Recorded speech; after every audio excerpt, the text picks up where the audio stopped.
I've decided to share my story, although doing so terrifies me. For the past year, I've grappled with the consequences of my actions, and this is my attempt at confession, penance, and perhaps a warning. I am aware that many will despise me for what I've done and what happened as a result. But if this can reach even one person considering a similar path, if it stops someone else from making the same mistake, then maybe my pain will have some purpose.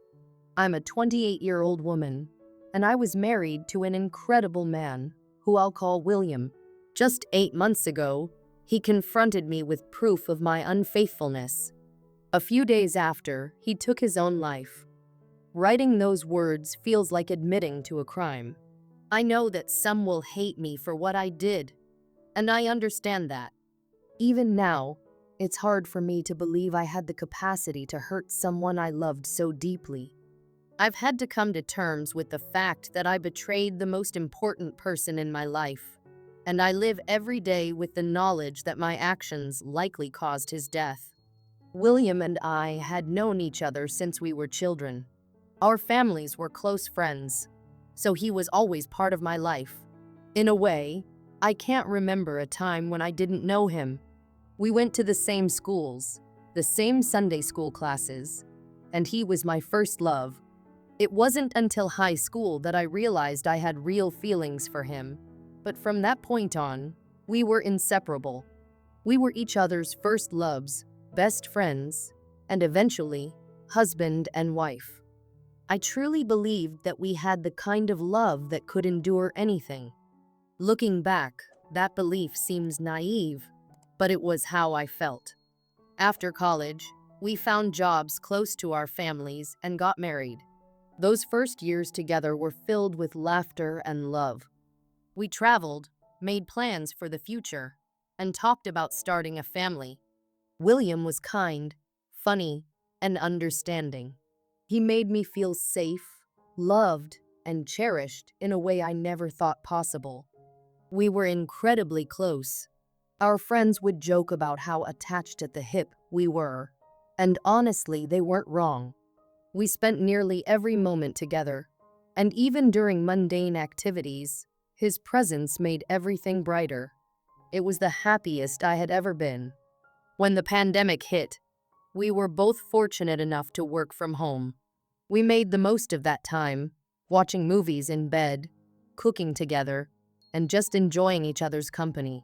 We even joked about how lucky we were to have each other when so many people were struggling with isolation. In a strange way, those months of quarantine brought us closer.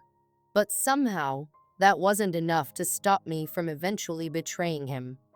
It started with a man I'll call Paul, a coworker I initially had little interest in. He was the lacrosse coach at the school where I taught, and our interactions were limited to brief encounters at work or during group Zoom meetings. He seemed brash and smug, and I remember thinking I was lucky I didn't have to work closely with him. When we first met in person, there was nothing between us, no attraction, no interest. He mentioned he was engaged, and I told him I was happily married. At that moment, I couldn't imagine anything happening between us. But as the months went by, things shifted in subtle ways. With the alternating schedules and social distancing rules, half of the staff would be on site at any given time, and I found myself running into Paul more often. We began chatting more, sharing a few laughs here and there, and I convinced myself that our connection was just a harmless friendship. It was so gradual that I didn't even realize a line had been crossed. But eventually, we were texting outside of work, sharing personal thoughts and feelings that I should have been sharing only with my husband. One day, Paul asked if I could edit his wedding speech. I agreed, not seeing any harm in it. But looking back, that moment feels like a pivotal turn, as if I was subtly giving myself permission to deepen our connection. When I look at that now, I can't believe how blind I was to what was happening. I took William, the man who adored me, for granted. I had no reason to stray, and yet I did. William found out a few months into my affair. He confronted me with evidence of my betrayal, and I had no choice but to admit it. The look in his eyes as I confessed still haunts me. The hurt, the disbelief, it's a memory that stays with me. I tried to reach out to him afterward, sending him texts, leaving voicemails, doing anything I could think of to apologize and explain. But every message I sent showed up as unread, and I knew he hadn't listened to the voicemails either. Our friends advised me to give him space, to let him work through his feelings on his own. I followed their advice, but deep down, I felt an unbearable dread. 2 nights later, there was a loud knock at my door around 3 a.m. I threw on a hoodie, expecting a neighbor or maybe someone looking to give me a piece of their mind. But when I opened the door and saw 2 police officers standing there, I knew. They didn't even have to say the words. I fell to my knees as they told me William's body had been found, the apparent cause of death being suicide. I was taken to the hospital that night, where I stayed under sedation for days. I didn't attend his funeral. His parents, understandably, wanted nothing to do with me, and they chose not to tell me where he was buried. Since that day, I have attempted to take my own life twice, but I'm still here, and maybe that's how it has to be. I know that some people believe regret is punishment enough, but in my case, it's not. Every day I wake up with the knowledge that my betrayal drove William to end his life. I had it all: a loving husband, a life filled with promise, and I threw it all away. For something cheap and meaningless, I destroyed a person who had loved me unconditionally. So, if there's anything I want people to take from my story, it's this: don't underestimate the damage that betrayal can cause. Infidelity is a wound that cuts deeper than we often realize. If you're thinking about straying, or if you've allowed yourself to become too close to someone outside of your relationship, stop and think about the person you love. Don't let yourself believe that your bond is too strong to break, or that you're immune to temptation. No relationship is bulletproof, and the consequences can be beyond anything you'd imagine. William and I had it all, and I destroyed it. I know now that my story isn't unique, that others have made similar mistakes. But if my confession can keep just one person from making the same choice, then maybe there's a purpose to the pain I carry every day. I was used to being asked to edit writing, so when Paul, a colleague, sent me some material for his wedding, I didn't think much of it and didn't bother mentioning it to my husband, William. The email included a toast for his parents and the bride's family. I added a few phrases to make it more heartfelt and personal, hoping it would resonate with the audience. Paul had included some jokes aimed at his brother, the best man, hilarious but a little crude for my taste. I mentioned that in my reply, and he laughed, explaining that I didn't understand his family's sense of humor. Teasing was their way of bonding. That email exchange marked the start of several months of casual back-and-forth correspondence. In all honesty, nothing inappropriate surfaced for a long time. Our conversations were light-hearted and safe, covering a range of topics without any flirtation or romantic tension. In fact, when we discussed sex, it was purely from a scientific or psychological perspective. Our talks were clinical, even boring. It was an intellectual exercise, and there was no emotional or physical stimulation in it whatsoever. I enjoyed our exchanges because they felt safe and comfortable. There was no threat of temptation, at least not that I perceived.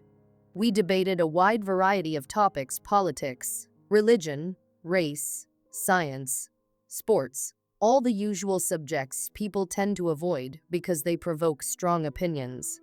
Sometimes things even got heated, and I was called a prude more than once because of my views on sex.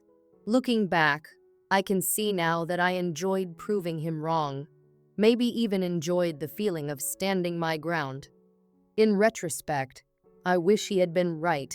It might have saved me from a lot of grief. During this time, our communication happened strictly during work hours.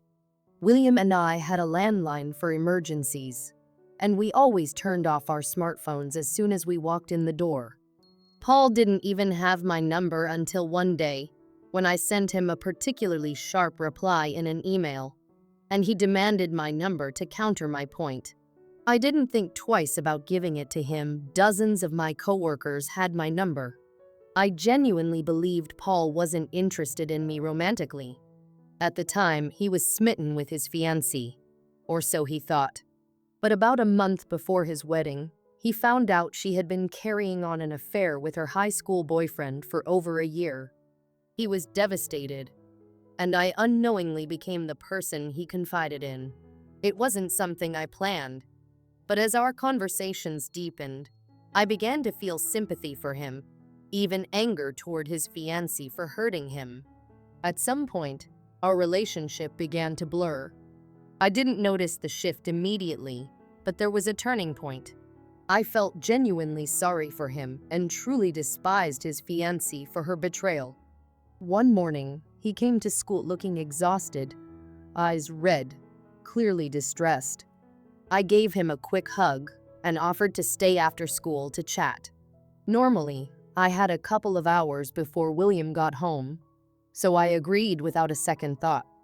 Now, looking back, I realized that part of what drew me to Paul was his fresh perspective. William and I had already discussed nearly every topic under the sun. I could usually predict his responses before he even answered my questions. It sounds shallow, but I think I craved the novelty of an unexpected reply, something to surprise me. It wasn't that I was unhappy with William, quite the opposite. But with Paul, I had the opportunity to hear new ideas and engage in debates that felt exciting and unpredictable. I mentioned Paul to William in passing a few times, but I didn't go into details since, at the time, there truly was nothing inappropriate happening.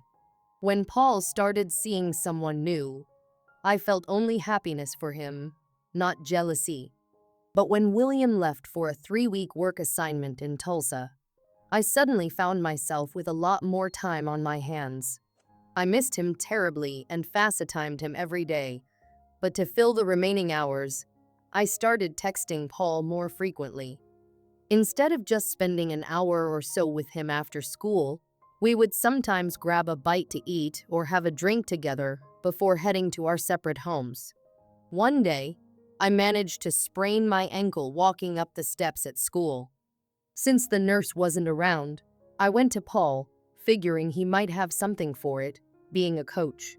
While he was working on my ankle, I noticed he seemed visibly excited. At first, I was taken aback, but then I realized he could see up my skirt from his angle. I'll admit, for a brief moment, I felt a strange thrill. I adjusted myself slightly to see if he'd react further. He called me out on it, and we laughed. Then, out of nowhere, he kissed me. I pulled away at first, but he kissed me again, and this time I didn't stop him. The moment passed quickly, and I hurried back to my classroom, feeling dazed. I hadn't planned it, and I was pretty sure Paul hadn't either. I wrestled with the idea of telling William, but later, Paul apologized and urged me to keep it from him. He suggested we should stay friends, and I agreed, rationalizing that I didn't want to burden William with worry while he was so focused on his project in Tulsa. As the project dragged on, William had to extend his stay by 2 more weeks. During that time, I relied on Paul for support. I couldn't talk to friends about it. They all loved William, and my family would have been horrified.